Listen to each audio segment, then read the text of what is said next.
U svečanoj sali Kulturnog centra prezentiran je modul obrazovanje u okviru javne rasprave plana održivog razvoja grada Novog Pazara 2021-2030. godine.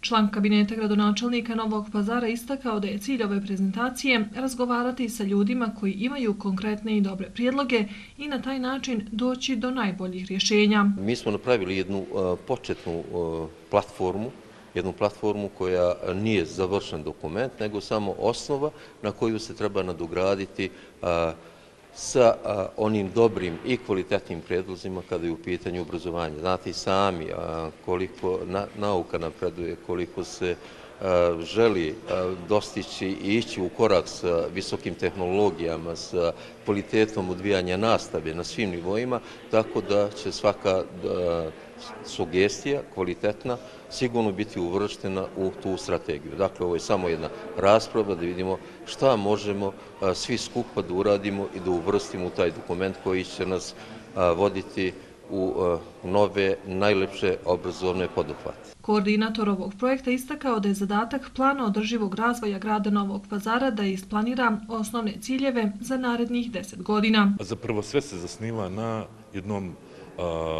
jednom odlukom vlade, donošenjem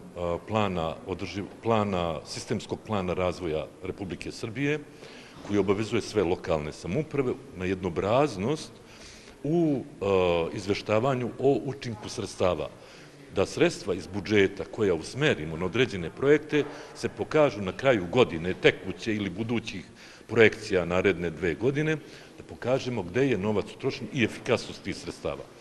Plan održivog razvoja Novog Pazara pokriva narednih 10 godina. Sama procedura, jedna od procedura jeste da što više približimo te naše ciljeve, te naše projekte građanima Novog Pazara, stručnim licima, organizacijama i svim koji, kako kažu, žele da se uključe da ovaj dokument, kad se na kraju usvoji u Skupštini grada, bude upotrebljiv. Da iz njega može svako da pročita i da kaže da meri, evo planirali ste, ne znam, za narednu godinu, za naredne 10 godina, a gde ste vi iz lokalne vlasti, kogoda je tu, usmerio novac i koliko ste završili od tog posla. Član Savjeta za razvoj grada istakao da u analizi pripremnog materijala stoji da je stanje u obrazovanju na nezavidnom nivou. Nekako neki glavni utisci su da je ono što je nama ponuđeno, pripremni materijal, jeste da je on vrlo korektno analitički odrađen i u toj analizi stoji, dakle, jasan zaključak da nam je stanje u obrazovanju na nezavidnom nivou, dakle, brojni su problemi od objekata, izgradnje objekata, dakle, prekomernog broja učenika u odeljenju, prekomeran broj odeljenja u školama, nepostojanje fiskulturnih sala, dvorišta, nepostojanje kvalitetnih pristupnih puteva obrazovnim institucijama, do samog kvaliteta nastave u osnovnim i srednjim školama i u predškolskim ustanovama.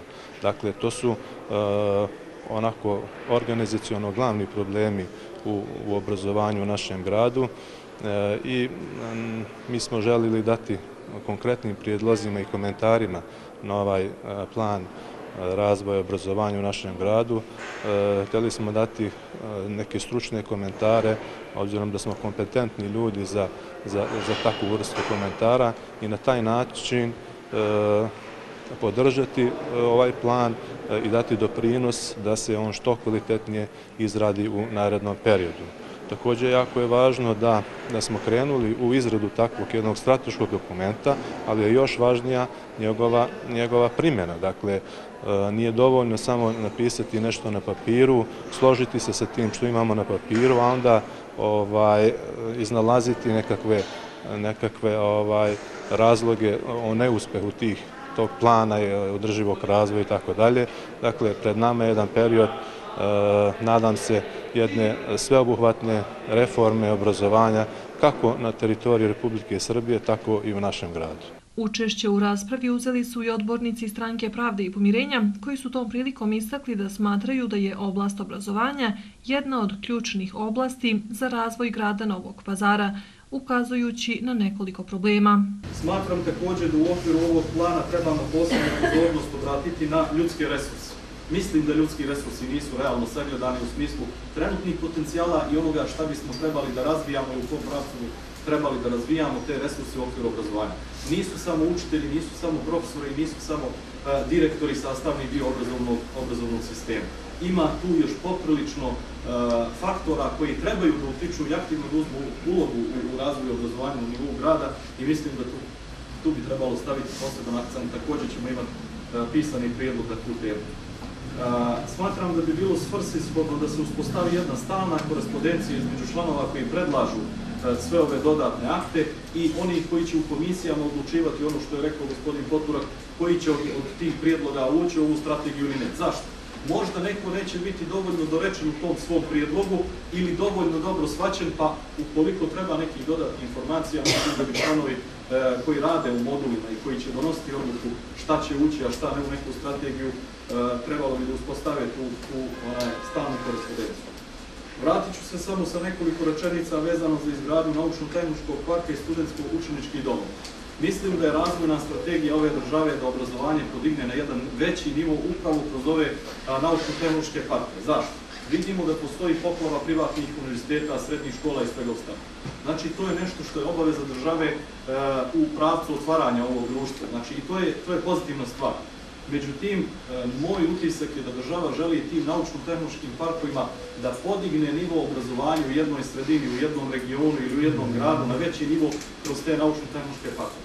Ako propustimo ovaj sadašnji trenutak u okviru kojeg država investira na razne načine i kroz razne fondove izgradnje ovih naučno-tehnoloških parkova, bojim se da ćemo biti u zaostatku i da nećemo uhvatiti taj možda i zadnji voz.